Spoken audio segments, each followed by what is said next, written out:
Hello everyone, welcome back to the channel. In today's video, I'll show you how to create a new project in the VLLO app. Whether you are editing your first video or starting a fresh project, this process is super simple, so let's get started. First, unlock your phone and open the VLLO app. Once the VLLO app opens, you will land on the home screen. Here, tap on the plus icon or the new project button to start a new project. VLLO will now ask for access to your photos and videos if it's your first time. So tap allow access so you can select media from your gallery. But for me, I have already allowed access, so it does not require. You will now see your photo and video library. You can just browse your media and select the video clips or photos that you want to include in your project. You can select multiple clips at once.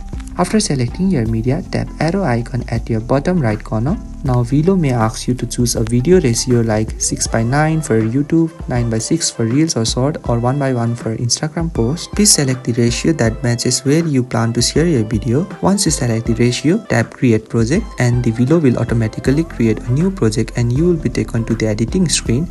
Here you will see clips added to the timeline and editing tools at the bottom, and that's it. You have successfully created a new project in the VLLO and you are ready to start editing by adding music, text, transaction and more. So if you find this video helpful, please do not forget to like and subscribe to the channel. Thank you for watching and I will see you in the next video with more easy VLLO tutorials.